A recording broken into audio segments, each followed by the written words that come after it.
Hello and welcome to the Morningscape podcast. I am Matt Moody. Again, rolling solo. I know for a fact DJ's finishing up finals right now. Dougie Boy, about a week to go for him. Caught up with him a bit earlier though, but no pod. So again, it's me going over a 12-game massive Thursday NHL daily fantasy slate. So I don't have much to say. Pretty tough week so far for myself. Bubbled every day, playing one lineup in GPPs. Finished, I think I finished maybe a point or 2 points out of the money on Tuesday night, despite having 27 shots on goal across my team, which isn't great, but I had 0 goals. I had a goalie in Bobrovsky who had negative zero point 0.8 DraftKings points, and I still managed to miss cashing by just about 1.7 points or something like that. So pretty rough go of things for myself personally, but I feel like I'm making some strong plays.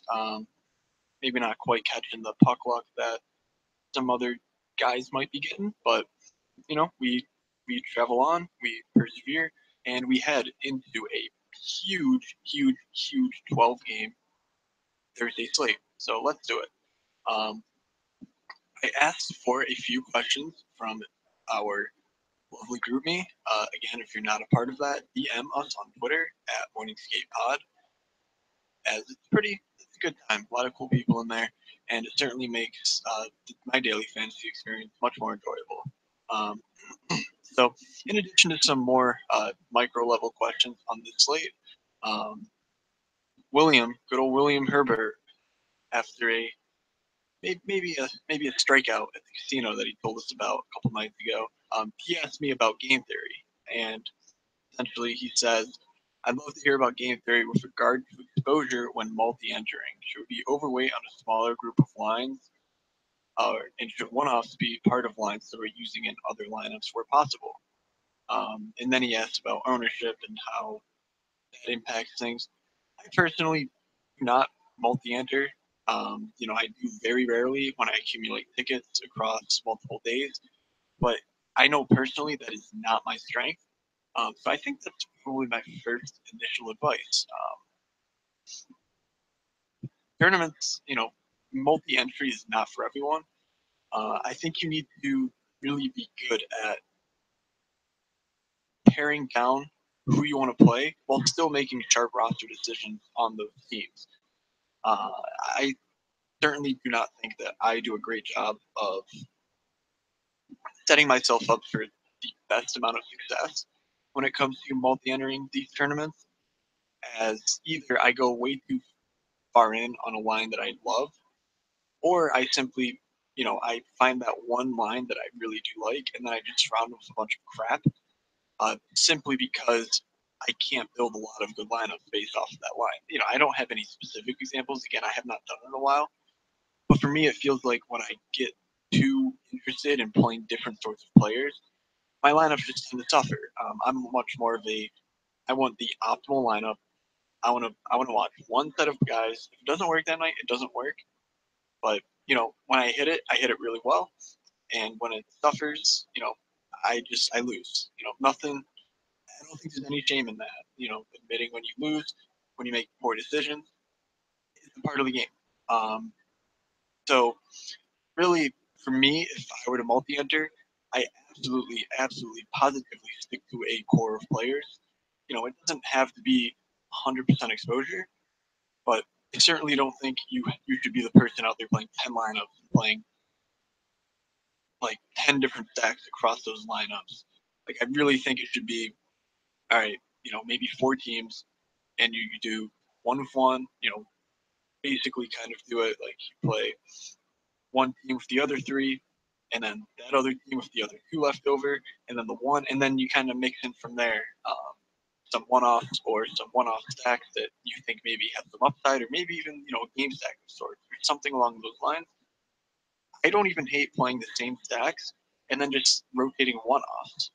That's really how I prefer to attack tournaments when I do acquire multiple tickets, just because I do think in daily fantasy you are better off limiting your player pool as much as possible especially in a sport like hockey where it's daily, you can get exposure to different guys at different times of the year.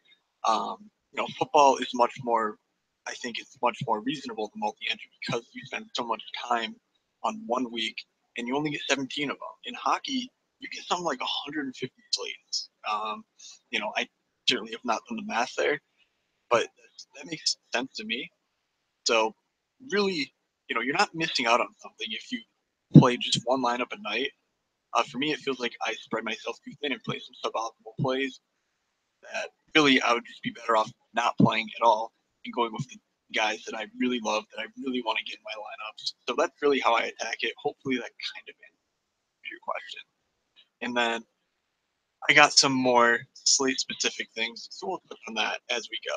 I will touch on each game very, very briefly, maybe going in depth on some of the more interesting spots, but again, there are 12 games here, so a lot of options, a lot of different things to take note of. So I'm mainly here to give, at least what I've seen recently, what news I've come across. So let's just dive right on into things. Let's start it off with Washington and Boston. Boston coming off a back-to-back. This game here, Washington on the road. I don't really love a whole lot of plays. Quite simply, I don't see myself spending for Ovechkin against this shutdown line of, against any line of Bergeron, Marchand, Pastrnak. And in general, this game really does not jump off the page for me in terms of pace, in terms of defensive liabilities. Nothing really like that stands out to me. So, in general, I think this game is a pretty reasonable fade. It is worth noting on Wednesday night, the second unit for Boston actually got more power play time on ice than the first unit did. Likely just a small sample thing, and the first unit gave up a shorthanded goal, or they gave up a goal while on the power play. So that could have just been a quick trigger response to that, but definitely a bit worrying as, you really want those three guys to play together at 5-on-5, yes, but you really want them out there on the power play. And they're all pretty priced up. Corey Krug is way up there now at, well, I guess he's 5,200. He was, high fours for a bit recently, but he's the guy you want to stack with them. I don't really have much interest here. So let's just go to Buffalo at Philadelphia. Um, as we mentioned on the Tuesday show, Evan Rodriguez is playing on the first power play in Buffalo. Buffalo actually did switch up their line, so Jack Eichel is not playing with Evander Kane. It didn't really impact much on Tuesday night as they still ended up playing a lot together. They still share a power play unit. And unfortunately, Eichel only had one shot on goal. It's kind of been my mantra this season that Evander Kane has really basically eaten into Eichel's EFS relevancy, given that Eichel was such a dominant shot producer last year. I think it's better off Eichel to be on a separate line than Kane and, get two volume shooters on two different lines, two guys who really want the puck on their sticks at all times. But, one game sample that didn't quite work out, even though the Sabres did win. I would expect those lines to stay, which is, I think, a good thing in the long haul. On the road in Philadelphia, I don't see myself going to Buffalo here at all. But I did see something interesting coming across my Twitter feed this evening, actually, and it was from Hockey Data Incorporated. I believe Garrett Hull is the founder of that. He's one of the analytics blogger guys who kind of really hit it off big. He started his own company, did some really cool stuff now. He posted on the corporate account that he has that Ben Rodriguez in the AHL last season, his closest comparable, or yes, last year in 23 games post graduation or post leaving Boston University, he was his closest comparable was Jake Gensel. Had a really high shot rate in the AHL, and just in general was really involved offensively in some of the more passes per 60 and some of the things that his company actually tracks. They kind of leak that out to the public for free. So that's interesting. He's playing on the first power play with Eichel, Reinhardt, Kane, and Ristolainen. And at center for 3,700, there's been dumber plays made. But, you know, again, I don't really think this matched up for either of the two teams. On the Philly side, I think you could sell me on, going back to that Voracek and Gostisbehere. I, I don't think that Wayne Simmons and his line mates are a bad play, but I just think Ruth's too expensive for what he brings to the table at this juncture. And don't get me wrong, he's been phenomenal, but he's simply not a high floor guy. And I think that the overall shooting percentages will really dry up quickly for these guys. Like Drew is shooting 23% on the season now, and Courier is shooting 17%. So I do not see that lasting for much longer. And while Wayne Simmons is a fine addition, again, he's still shooting 15%. Like all these guys are due for some pretty serious regression. I think they'll be popular, and I think they're too expensive for what they bring to the table. So Vegas certainly does not mind them, I guess, minus 175 favorites, but the under is favored on 5.5. For reference, the Washington Boston game, the over is actually favored on 5.5. So, like theoretically, Vegas kind of likes that game for a bit more pace. But to speed things up now that I've taken a bit on these first two games, the Islanders at Columbus. Islanders on a true road back-to-back. Well, hitting the road after a home game on Wednesday, taking on the Columbus team that just got shelled by the Oilers and the fighting Connor McDavid. So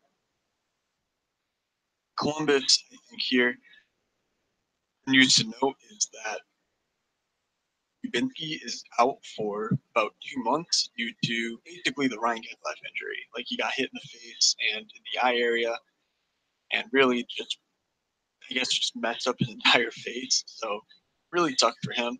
But again, I think he's not necessarily daily fantasy relevant, but I do think that opens up a lot of ice time for some interesting players. Um, Unfortunately, the line that we've been talking about for 3 weeks now, Josh Anderson, Panarin, and Dubois are just super expensive now. They've kind of predictably cooled off a little bit as of late. So I don't really know. Like this game does jump out to me because the Islanders, I think, are very, they just got exposed today against Dallas. But I think outside of Werenski and Jones, I don't really have much interest in these Columbus forwards. It's because, one, their power play is still garbage. Two, there's really no rhyme or reason to what Tortorella does with his deployment on a daily basis. Um, so with Bjorkstrand having a couple, but I think he had a goal and an assist last game. Yeah, he had a goal, assist, and 4 shots. Like maybe he jumps up from 14, 13 minutes up to the 16, 17 range, but I certainly would not count on it. However, 3,500 for a player of Bjorkstrand's talent, I certainly don't mind jumping on guys who are one, talented, and two, cheap after they have big games, because coaches are kind of like other daily fantasy players, and like yes, the ownership might go up on Bjorkstrand, but also maybe Tortorella notices that and maybe tries to get him out into more offensive situations and with some more, skilled players. He's playing with Wenberg right now, which is, I think, a pretty good spot to be for a true sniper like Bjorkstrand is. So I would not hate doing something like Seth Jones and Oliver Bjorkstrand and hoping that their power play units from last game held, and obviously the 5-on-5 exposure that Werenski and Jones, that pairing gives you, like that gives a boost to whoever's on the ice with them. So if Jones and Bjorkstrand share the ice, that could be a nice little correlation. So moving on, the New Jersey Devils at Montreal. This is something that Jimmy Burke brought up to me. He mentioned with Hall out, like where do we go on the Montreal side? And you want to target this New Jersey team with no Taylor Hall because even though he's a forward, like he's so impactful on all areas of the ice that losing him is just really gonna not kill this team, but I think it'll really hurt them. And so, looking at what the Montreal Canadiens did last game, unfortunately, it doesn't really clear too much up. It was a blowout loss to the Oilers, and they certainly could be, rolling out new lines to accommodate that fact. But this game, they rolled a power play. What's the first power play of Drouin, Hudon, Weber, Schlemko, and Shaw. As you might know, there was no Max Pacioretty in there. He was on the second unit alongside Byron, Galchenyuk, Gallagher, and Petrie. Um, I wish I had an idea of where Claude Julien's head was at based on that. Um, However, I do think that Pacioretty always makes for a very strong daily fantasy play. He's going severely underowned just regularly now because he's kind of been cold. Um, but because, I think that'll really lower his ownership. And I don't think his talent has disappeared. He's still a fine player. He's still going to shoot the puck. And I think he just has to get a little bit lucky. So where I'm looking at in this game is maybe going with that line stack of Pacioretty, No, and Paul Byron. I don't feel fantastic about that just because No is not all that cheap now. Like he's 4.8. I don't think he's a 4.8 player. But I think in PPPs it's certainly worth a shot because they do have a lot of upside. No is trusted in all situations, as is Paul Byron, killing penalties. So I think the minutes will be there for them. If you're looking for more of a shot-centric outlook on this game, maybe just go back to the Hudon Gallagher well. I did notice Gallagher is up to 5.4 now. That's fair. Like, I don't love it because he was so cheap just a short while ago. He's getting about 16, 17 minutes a night, which is pretty good by Gallagher standards, and he is one of the best shots per minute guys in the AHL, but definitely on this team. So while he's playing a pretty role alongside Pacioretty, I definitely dig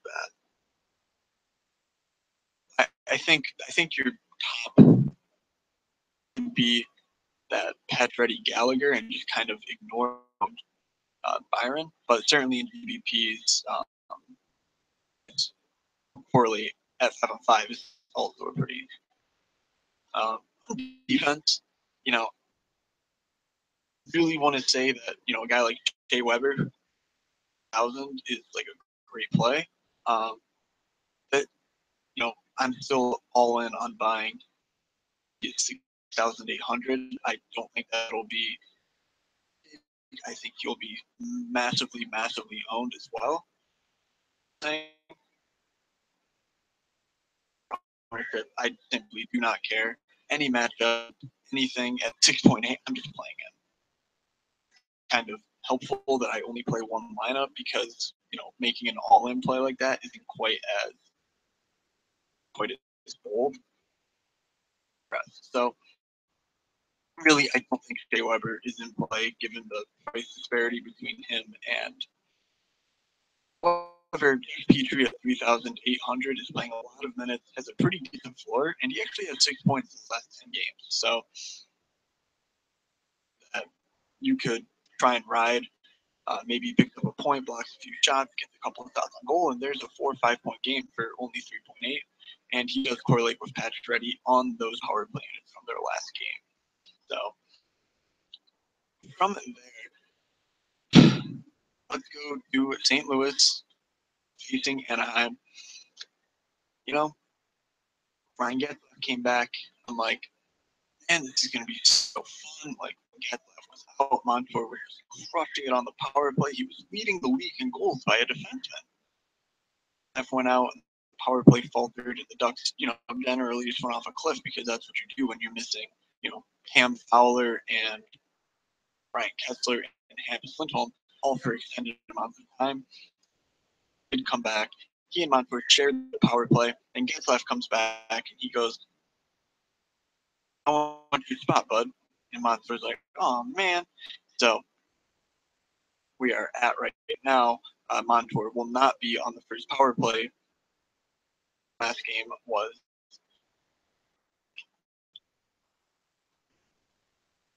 Slav, Raquel, Henrique, and Jacob Silverberg. Obviously, we are missing Brandon Montour there. Pretty sad as he played 22 minutes and in general would be a pretty strong play. Lewis, it might be for the better because even without Jaden Schwartz defensive team, I would expect Pietrangelo to come back. Um, he was placed on IR before that game on Tuesday. I forgot about that, so I don't think he's actually eligible to come back, even though he's listed as day to day. Because it does hurt their defensive outlook a little bit. But in general, I think it just kind of takes away from the overall upside in this game. But it does give us that interesting Vince Dunn as the first power play guy. Vince Dunn is 3,000 on DraftKings, 17, 18 minutes a night as he's done in the last three. Certainly not flashy, but his AHL numbers were solid and has me buying on him while he's playing on the first power play. Absolutely smashed value on Tuesday despite his team getting shut out. Dmitry Yaskin, again, he also plays the first power play with one, and then Tarasenko, Alex Steen. So what's crazy is Yaskin still only played in the game against Tampa and 2 block shots. That is outstanding for anyone. I certainly did not see it coming when I played him. I was hoping for, or so minutes, few shots, maybe pick up an assist on the power play or something like that. He's like, no, I'm scoring a goal, guys. Like, I'm going to do this. You watch me. Shots on goal later. He did not get that goal. But again, that's why you target shot producers in daily fantasy because guys who shoot, they get you fantasy points. It's as simple as that. And they don't even need to score to crush value like Yaskin did on Tuesday. So I certainly do not mind going right back to that well. Yaskin did play in the top 6 with Shannon Steen. Even though his minutes were down, I think power play 1 plus the top 6 role against this Anaheim team that simply has not stopped anyone. Like, Esquette's left his back, so that should probably help a little bit. But there's really no reason to say, avoid these guys who are low 3,000s playing on a lethal power play with Jen and Tarasenko. Like, I think that's a pretty strong way to go. And if you're looking for a stacking partner, I mean, Tarasenko obviously is in play against the team with the worst expected goals per 60 on the season against in the Anaheim Ducks. So Tarasenko, Yaskin, done. Going right back to that well. And maybe I'll benefit if Brandon Montour goes off and maybe he puts up that 10 DraftKings point night. Tarasenko goes, ah, crap, like, I got to beat the best player in daily fantasy. Like, all right, let's do this. So, there's my way to get Brandon Montour exposure without actually playing Brandon Montour. As sadly, Brandon Montour is not on the first power play anymore. So, from there, let's go to Toronto at Minnesota.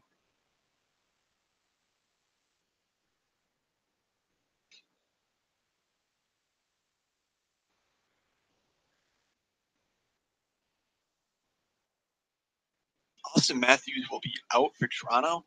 So, additionally, Evan Dubnyk will also be out for Minnesota. So, we're looking at Alex Halak in that. Um, nothing here intrigues me in the slightest, except for Ryan Suter. Matt Dumba is now officially priced. He's 4,400. He played 31 minutes last game, but again, so did Ryan Suter, and Suter is only 5,000, so $600 more. He simply just has a higher floor. I think he has just as much upside. Maybe not quite in the goals department, but I think in the assists, it more than makes up for Dumba's lack of relative floor to Suter. So I do think, though, that getting 30 minutes from a guy like Suter on a regular basis for 5,000 is a very strong play. So, I'm not looking at a whole lot else in this game as, Toronto just has something jammed up their arses. They get outshot every game. They just ride goaltending. They ride, lucky goals here and there.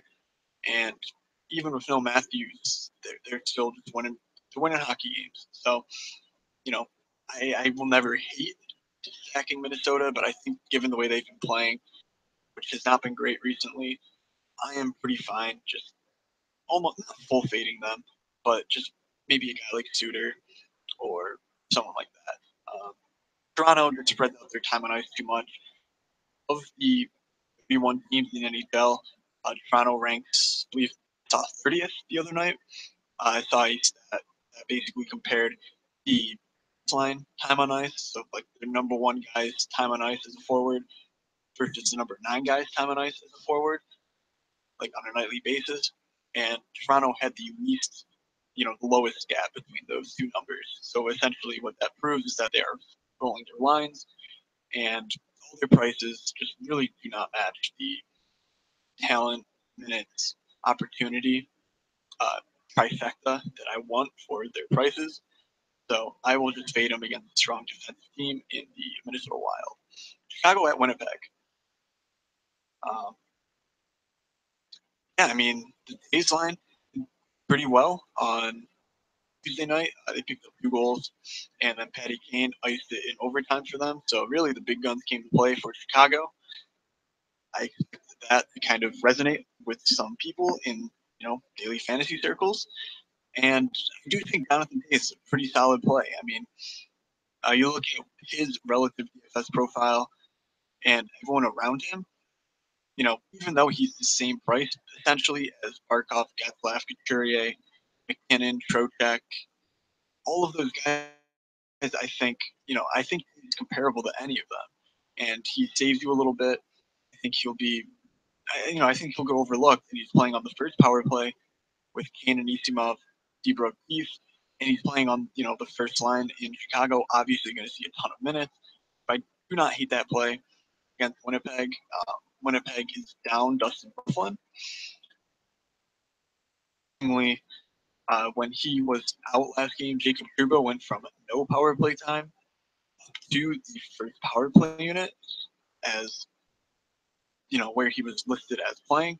Um, so that Scheifele, Trouba, Connor, Laine, Wheeler, and then the other power play, Little, Ehlers, Myers, Perreault, and Armia as it was before Byfuglien went out. So that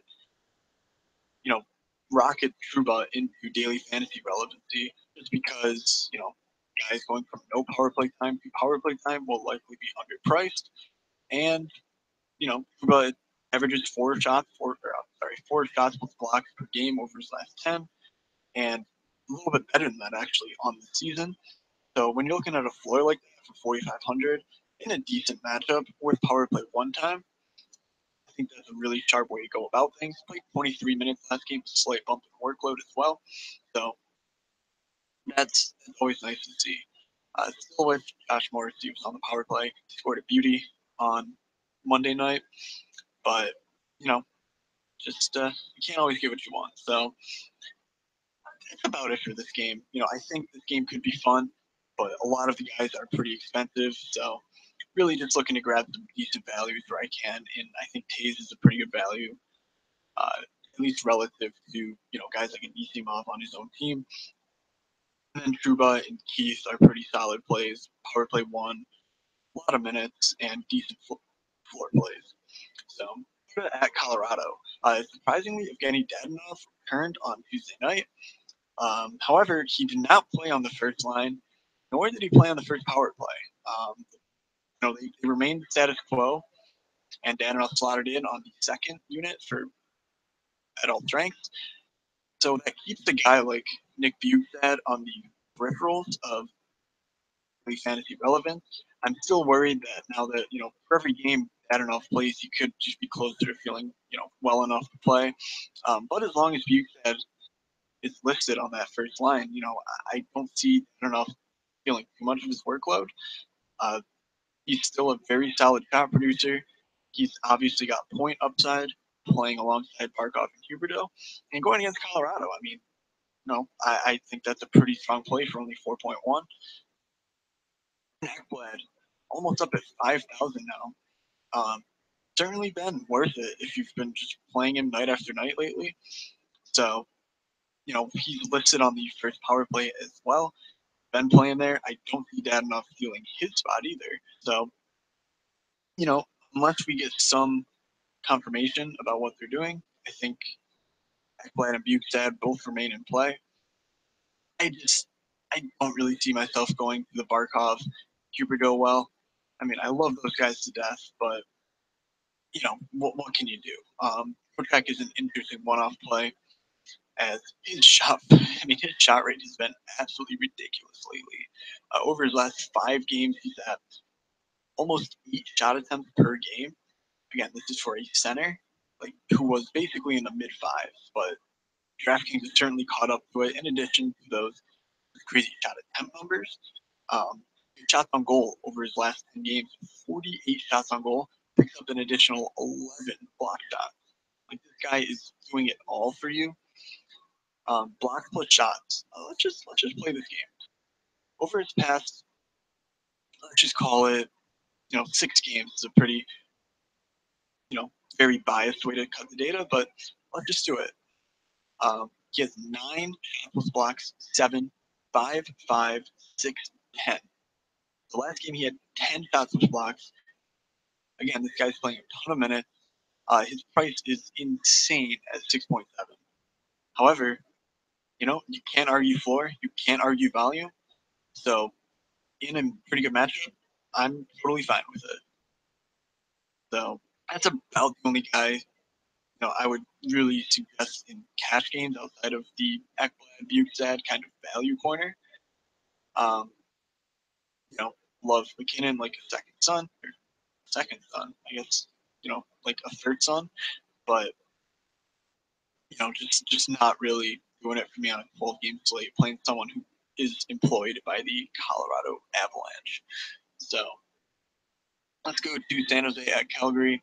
Brent Burns is the play, your number one play. Just play him. Don't be stupid. Just play Brent Burns. Like he's back. The team's back. So there's really just nothing else I can say besides don't be dumb. Play Burns.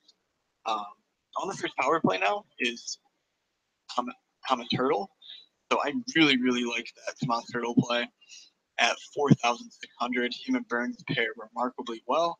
And then for some additional exposure, you can go with, Pavelski or Couture, or sorry, not Couture. Um, those guys will play on the power play together, and just in general, really, really strong correlation plays and really nice prices on all of those Sharks guys. So I'm riding Burns while he's hot, jumping on some correlations there, and just really going to take it to the bank on this San Jose team because they are playing so much better than they were to begin the season, and they're all so cheap. I mean, Joe Pavelski below 6,000. Like, can you imagine that last year? He would be 70% owned. Burns below 7,000 last year, 100% owned. And yes, he'll be highly owned now, given that his last 3 games now are 8 points, 8 points, 10 points, and the minutes are sky high, and it's all basically 6, 8, 8 shots. Like he's totally back, but I don't care about that. Like I think Burns is the number one player of the night. No ifs, ands, or buts about it. Calgary, what can I say about Calgary? I've tried to play them. They don't work for me. Even Dougie and the Goats, Dougie and the Goats being the 3M line, just really, really been just crushing me. I jump on the 3M line, I jump to the Monahan line. The other one does stuff. Neither of them do anything. So we are playing a pretty fun game of buy low, sell high on Calgary's second line, as Michael Backlund is all the way back down at 4,400, and Matt Tkachuk is 4,300. I think that their minutes plus power play plus general chop floors make them well worth stacking option there. You can go Dougie Hamilton at only 4.5, gets another buy low candidate from this game that I do think has some really nice pace to it.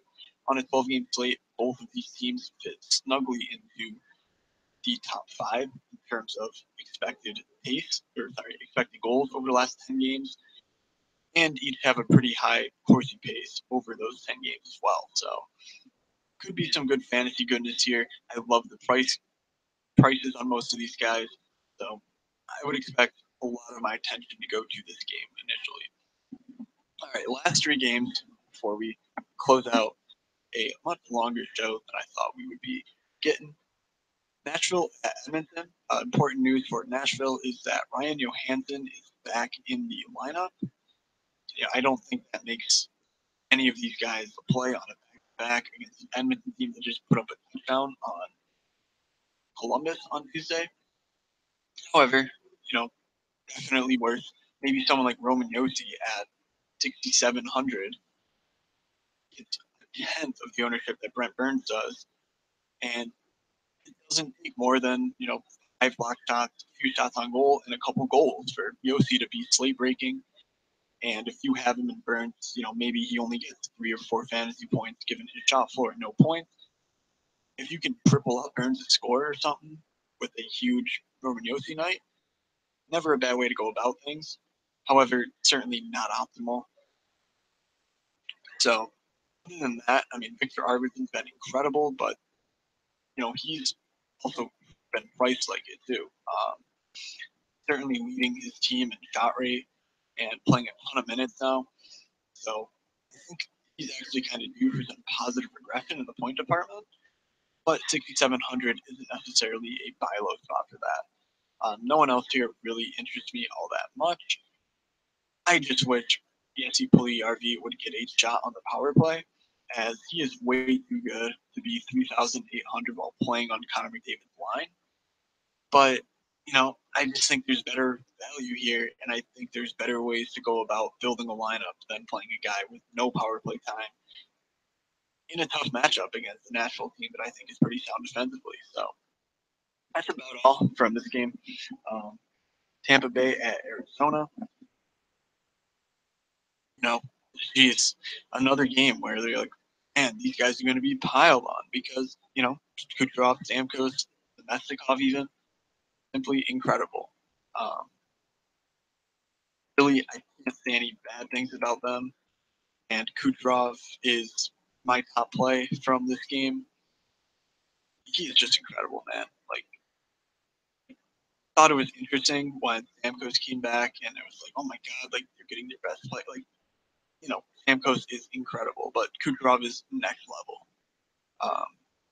Maybe it's that Stamkos was hurt and he just couldn't really ever recover. But Kucherov only 24, and oh my god, he is just one of the nastiest hockey players you will ever watch take the ice. So against Arizona, he's 8,000, but he's not really priced beyond that of any other player on the slate, and he's arguably the most talented player on this slate. I mean, Crosby's there, yes. McDavid's there, yes. They're cheaper. They are both center eligible, where I think it's more important to kind of, I shouldn't say more important. I think it's easier to play those sorts of guys at center because wing is usually loaded with values, whereas center is not quite as much. But I mean, gosh, I think if I had to rate like my overall studs on this slate, it goes Kucherov, Tarasenko 1 and 2, and then maybe a guy like Crosby against Vegas. But I think 1 and 2 on the slate in terms of star power to jam in at forward, it's Kucherov, Tarasenko, and then the rest are on a tier well below that. So I really think that Kucherov makes a very strong play here. I don't think I would stack though. Like, maybe a guy like Killorn on the power play at 3,300, playing about 15 minutes a night. Again, playing first power play. So it really kind of takes him getting super lucky to basically score a goal on that power play. But 3,300, you can certainly take that shot and just hope that they go nuts on the power play, and that's where you make a lot of your money. Um, Arizona is the team that I like to target a little bit, but on such a big slate, I don't really see myself doing so. If I were to play one guy here, it would be probably not even Stephon. His minutes have kind of fallen lately, so really just not going to push it, not going to overdo things. No one from Arizona. All right, last game, Pittsburgh at Vegas. Marc-Andre Fleury versus Matt Murray. Battle of the past, the present, and the future for both of these teams. So, well, I guess Vegas doesn't have much of a past, but given the matchup, I think you can kind of figure out what the narrative is that I'm talking about. Should be a fun one. I mean, certainly as basically mind-boggling as Vegas has been, there's no denying that they've been fun. There's no denying that when Pittsburgh is on, there will be offense all over the ice. So let's do it. I mean, we're not getting a lot of value on anyone in this game. The entire first power play for Pittsburgh is just through the roof expensive. Um, William Karlsson is more expensive than Erik Karlsson was on I mean, on any slate recently because William Karlsson is $6,300. That if someone got in a time machine and you're sitting there in the middle of June waiting for hockey season to start, someone goes, "Hey, remember that guy from the Blue Jackets, like fourth liner, healthy scratch a few times? He's going to Vegas, right?" And you're like, "Yeah, like Karlsson, right?" Like, "Yeah, Karlsson." Like, "Hey, you know the Erik Karlsson guy?" "Yeah, I know that Erik Karlsson guy. He's like the second best daily fantasy player in the world. You know, daily fantasy hockey player." You're like, "Yeah, that William Karlsson guy, going to be more expensive than him." You just feel like he would probably be arrested because he is a legitimate psychopath. Yet here we are, William Karlsson, $6,300. What did we miss in Erik William Karlsson? I do not know. I really don't care. You know, not going to chase these points. Not going to chase really anything on Vegas. So I will stick to my tried and true cheap defenseman. Maybe a cheap guy like Alex Tuch getting a ton of power play time and really nice shot floor, and just keeping it, in the value ranges like that. So Pittsburgh worth a stack, but I think Pittsburgh fell well behind the Tampa stack, behind the San Jose stack, and even behind the St. Louis and Montreal stacks that I already mentioned. So to close out the show, I guess I kind of ranked my stacks, which I was going to do. I think personally for me, I just want to go all in on St. Louis.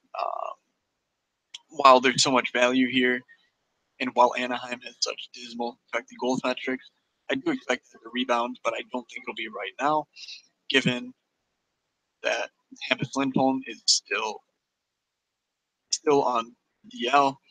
Um, he'll be on the trip, but I don't think he'll come back between. I don't think he'll come back on Thursday. So just another reason to jam in St. Louis. And then the other top stack for me, probably definitely San Jose. I think the value for San Jose is just too strong. You're getting elite players at just bargain prices relative to where they were last year, relative to where at the beginning of this year, and they might be playing better than they were last year, better than they were at the beginning of the year. So ride that small sample, but know that it's backed by basically years of strong performances by all of those guys on San Jose. So Burns, Couture, Hurdle, Pavelski, all fine plays for San Jose. And then for St. Louis, it is Tarasenko, Stastny if you want, Vince Dunn on defense, filling in for Pietrangelo, Dmitry Yaskin on the first power play. And you can go with Steen or Sobotka if you want like secondary power play / 5-on-5 exposure guys. So that'll just about do it for me. Um, if you really want me to guarantee some goals, let's just say Yaskin gets back on the board for St. Louis. I think that 8 shots on goal last game, plus power play time, plus Anaheim, to do. If he goes out there and does what he does, I think he's talented enough to pick up a goal. super cheap, and finish it off with Brent Burns. You're gonna smash again. Don't miss out on the Brent Burns train. That'll do it for me. Thank you guys for tuning in to this rather long solo episode, and hopefully you guys learned something. So, from Matt, that's me. From Doug, from DJ, have a good slate, everyone, and we will see you.